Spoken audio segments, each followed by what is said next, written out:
Hello, it is Throwback Thursday, January 30th, 2020. Steve Sipress here, and look what I found. The February 28th, 1995 edition. So it is, what is that? Almost 25 years ago. In 1 month, it'll be 25 years ago. The Juice from a company called DS Max. When I originally joined the company, it was Wholesale Warehousing Industries. They changed their name to DS Max, standing for Direct Sales. That was my main supplier for years in several different divisions with the company. And Juice, which is the word that we would say to each other, juice by you, juice, and supposedly stood for join us in creating enthusiasm, or join us in creating excitement, or whatever you want to call it. But everyone would walk around going, juice by that, juice by you, juice.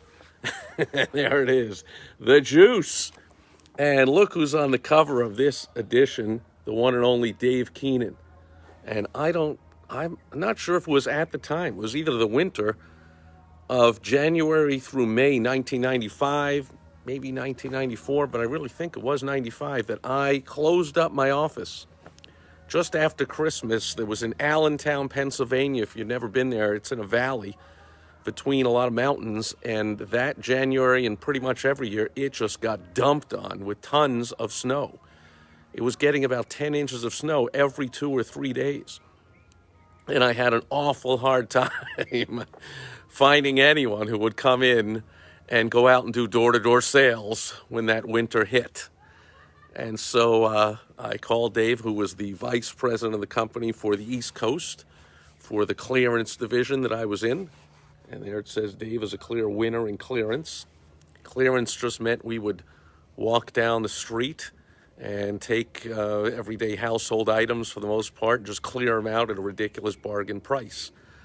And the original division of the company. At the time, there was several other divisions, and I'd been in 2 other ones, but now I was running that clearance office, and we had our calculators and knife sets and watches and socks and kitchen implements and belts and tools and, again, everyday items at low prices. But man, who was going to come in and then go walk around in a snowstorm all the time and even traipse through 10 inches of snow every day? So it meant 10 inches on the ground, and then 20, and then 25, and, good luck. And I called Dave and I said, gee, what do you do?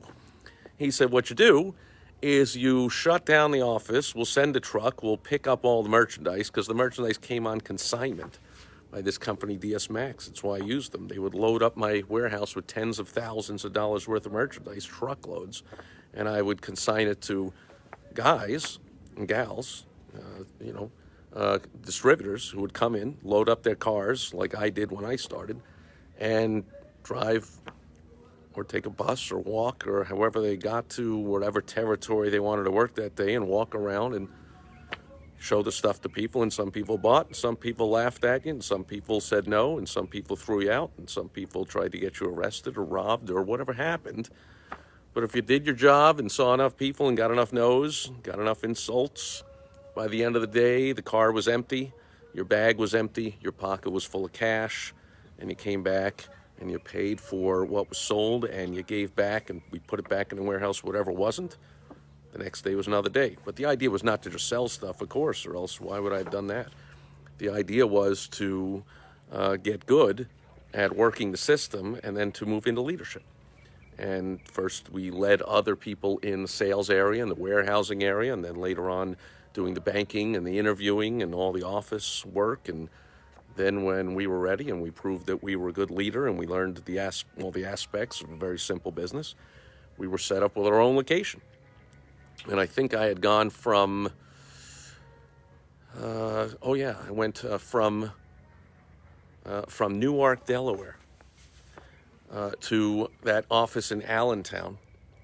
And then after about 6 months there, with that just absolutely crazy winter, Dave was like, you shut down the office, we'll send a truck, we'll pick up the stuff, and you come down here to beautiful sunny Miami Beach and hang out here for the winter with me and a bunch of other managers that I am also training for the winter here, that also had, you know, few guys in the office or just wanted some more to work with Dave as vice president. And we had a sweetheart deal to go down, and we shared some of the expenses, and I made a ton more money, of course, operating my business as a manager out of that location than I ever would have in the entire winter. I probably made more money every 2 weeks than I would have done for the whole 4 months staying up in Allentown with nobody coming in and nobody wanted to work. So that was a great move.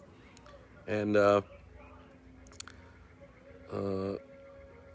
yeah, no, I don't think I could have gone from, I don't remember, but I don't think I could have gone from Newark to Allentown, because that's when I went from Allentown. Yeah, I went from Newark to Allentown, and from Allentown down to Miami with Dave. So it was the second time I worked with Dave, because I'd worked with Dave in Newark, Delaware. That's what confused me. And that's where I met a whole bunch of great people, including someone who's on these videos all the time, Tovey Mersinger, who from that 25 years ago, we've stayed in touch, mostly through these videos that Tovey's on once in a while, or private messages, or emails, a phone call here or there. Tovey up in Buffalo. And it just so happens that I went into the garage and dug this thing out, because tomorrow Tovey is flying down here from Buffalo, which is a very smart move at the end of January, beginning of February, to leave Buffalo for a little bit. And he's coming down here for the weekend. We're going to hang out.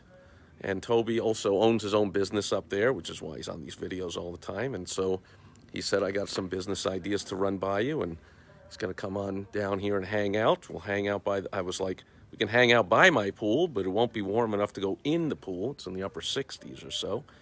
And he's like, I don't know, coming from Buffalo, anything is warm enough to go in the pool, but not so sure about that. The water's around 40-something, because it does get down into the 40s at night. But anyway, looking forward to a fantastic, fun weekend with my buddy Tovey Mersinger, who I met when I was working with Dave Keenan in Newark, Delaware, I think in that winter of 1994, 1995, 25, 26 years ago. That's Throwback Thursday, and it does say here some of the up-and-coming forecast. Dave was forecasting the future vice presidents of the company, including Mark Galuli in Albuquerque, on track to become Manager of the Year.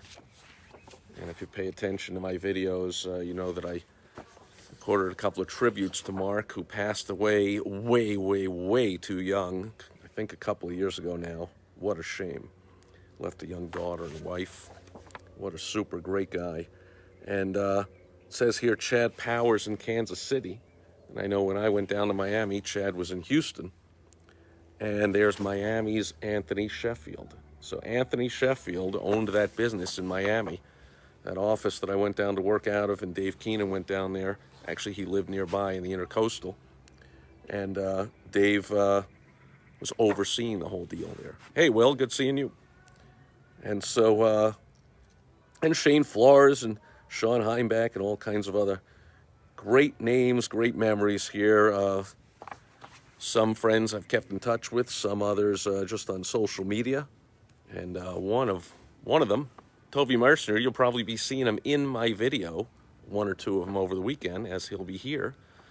We'll be hanging out, having some fun, and I do not think that we'll go to a store and buy a bunch of calculators and walk down the street and sell them, but you never know.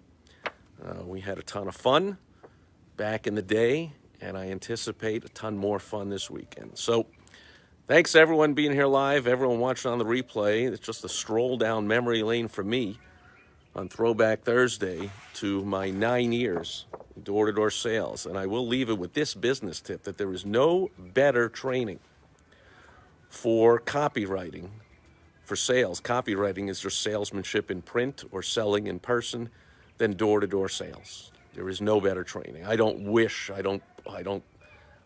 advise everyone to go out and do door-to-door sales for 9 years, but not only do you learn a lot about people, but you learn a lot about yourself and about sticking to goals and overcoming obstacles. I mean, I was out there, like I said, in Allentown in the winter with, 2, 3 feet of snow on the ground, or up in Toronto in the winter. I was out there in ridiculous snowstorms in Boston, where I started with the company.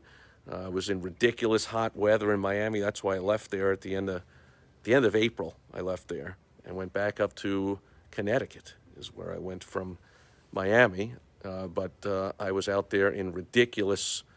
I'd never heard of the term humidity factor before, but down south, even when it's 95, it feels like 110 because of the humidity.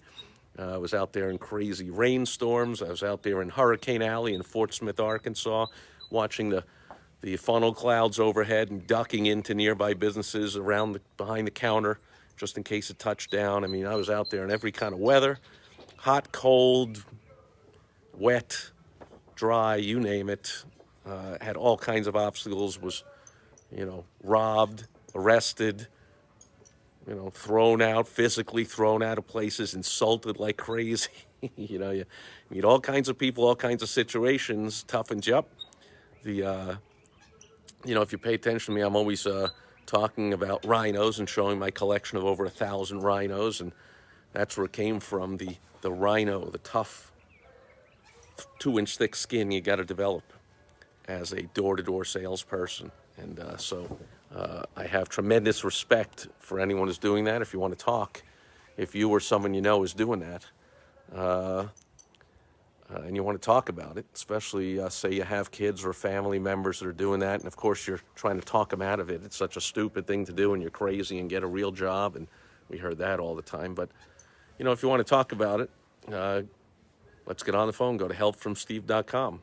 Or if you were ever with DS Max and you want to reconnect, also go to helpfromsteve.com. Love to talk to you if you're one of my buddies from way back. There's one thing, I was never went in the military, but I see from military movies and people I talk to that they really bonded more than anywhere else in life with the people they were in boot camp with, and they were in bunkers with, and they were in wartime with. And that's kind of what it was like. I don't want to insult the military by any stretch of the imagination, but going out into the field of negatives and craziness, and knowing you're just going to get wailed on all day long, physically and mentally, by everything, and then coming back to the office at the end of the night and celebrating we made it through another day and made some money, and tomorrow's another day, as we slog around through the entry level of that business to building our business and building a crew of guys that we would take